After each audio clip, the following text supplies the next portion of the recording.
Polícia Militar já começou o trabalho de investigação. O inquérito policial militar foi aberto no dia 2 de maio para apurar as circunstâncias da morte do gerente do Banco do Brasil, na cidade de Miguel Alves. A PM busca descobrir se houve crime cometido por alguns dos militares que participaram da operação. Todos esses fatos serão apurados. Todo o deslinde da ocorrência da operação policial militar com relação ao assalto do Banco do Brasil, Miguel Alves, serão apurados dentro do inquérito policial militar também.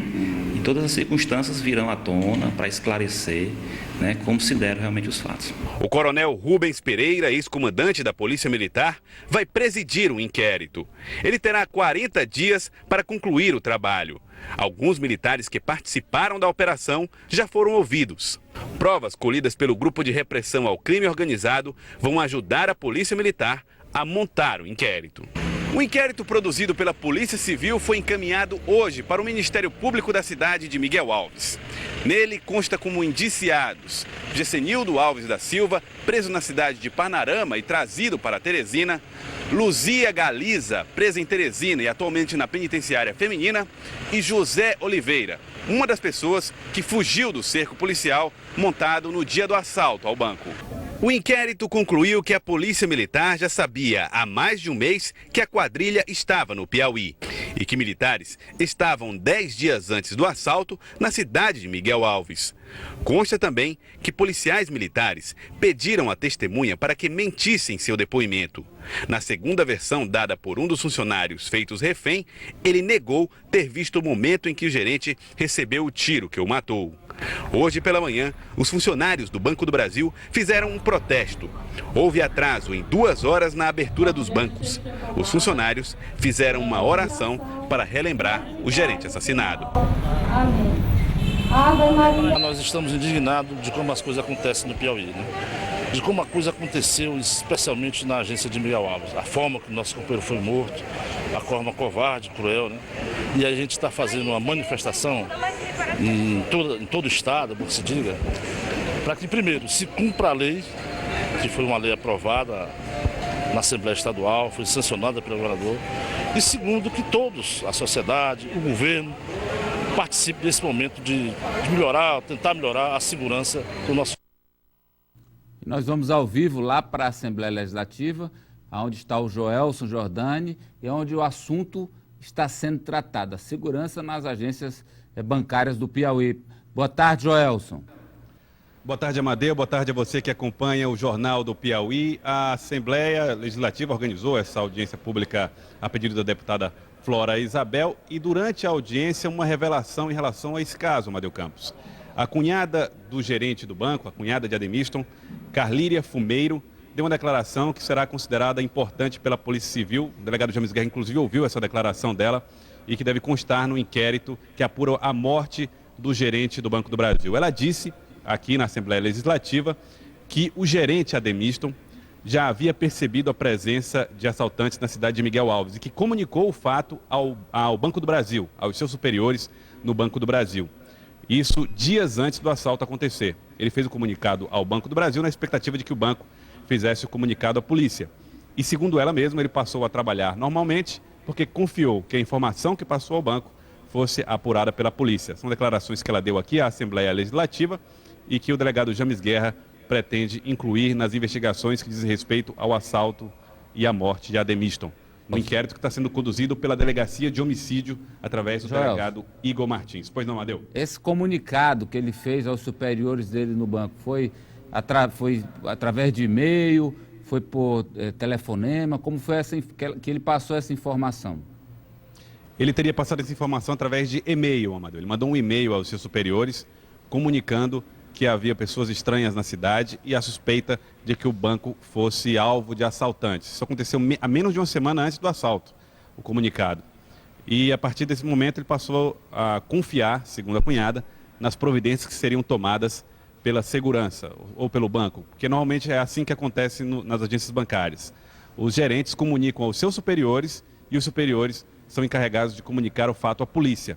E ele confiou nesse trâmite e passou a trabalhar normalmente, seguir normalmente a rotina, embora tenha manifestado o medo aos seus familiares no final de semana que antecedeu ao assalto ao Banco do Brasil.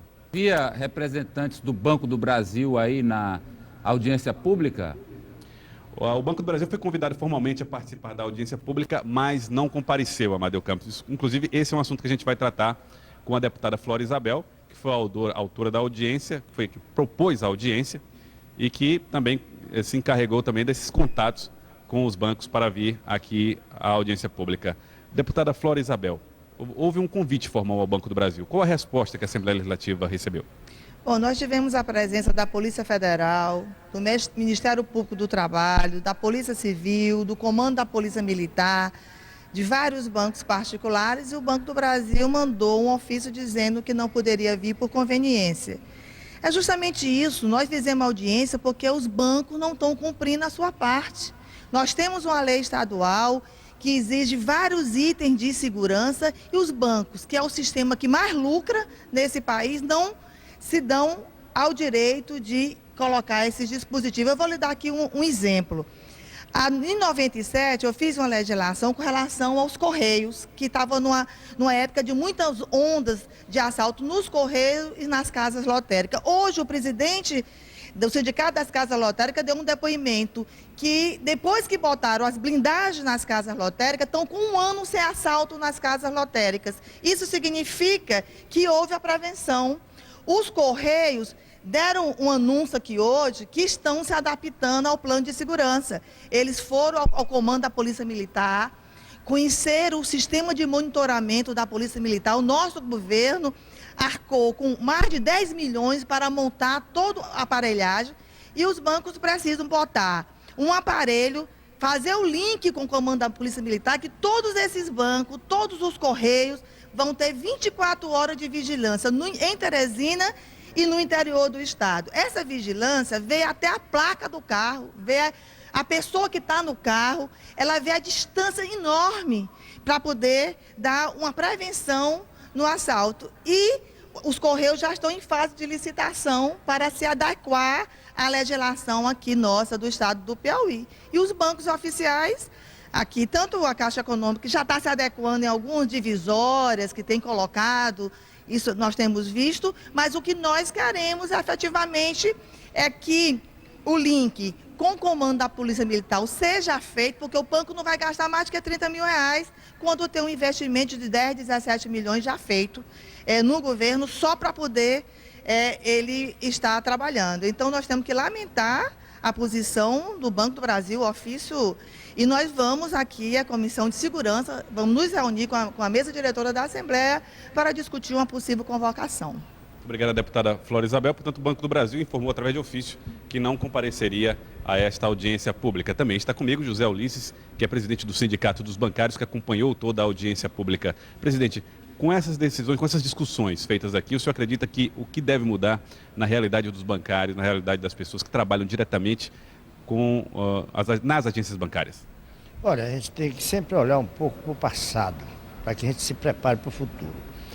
Há 2 anos atrás, assaltaram a agência de Luzilândia e houve a morte de Humberto.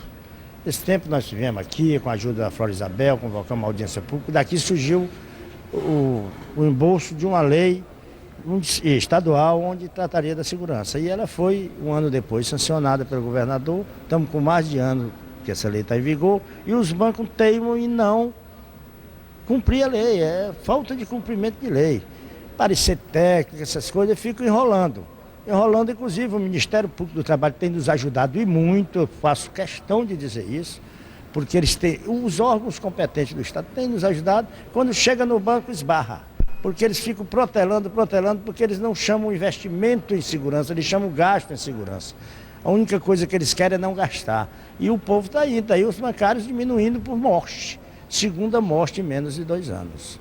Isso é um índice muito alto. 6 assaltos de banco no Piauí só esse ano. Digamos assim, 2011 foram 12 assaltos, 2012 diminuiu para 11. Hoje nós já estamos com 6, em 3 meses e pouco, já estamos com mais da metade de 2012. Vai bater o recorde, aí se querem bater o recorde em assalto, o recorde em segurança. E outra coisa, tem que se ver uma coisa. Os bandidos, o crime está organizado e cada vez se organizando mais. E nós, a sociedade, o próprio Estado e as entidades responsáveis do sistema financeiro estão desorganizadas, perdidas, sem saber o que faz.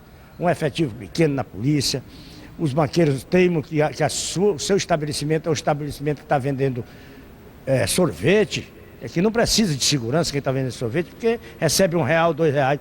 Os numerários estão ali dentro. Eles são vitrine do crime organizado. E o layout das agências são favoráveis a isso. Então nós temos que dar um jeito, não vamos cansar e vamos bater nessa tecla, porque está se tratando de vida humana. Por enquanto de bancário, amanhã do popular, depois do cliente do banco e quem sabe até da polícia também. Até a polícia está morrendo. Aqui no Maranhão, um dia desse, morreu um policial. Então está todo mundo no risco. Então todo mundo tem que tomar conta da segurança. Muito obrigado, José Ulisses. Quem também compareceu à audiência pública foi o procurador-chefe do Procurador do Trabalho, José Wellington, e ele disse que, na menor das hipóteses, esse caso já pode ser considerado, no mínimo, um acidente de trabalho e, portanto, a família pode já responsabilizar o banco por ter perdido um familiar durante o seu horário de trabalho e a serviço do Banco do Brasil. Amadeu Campos.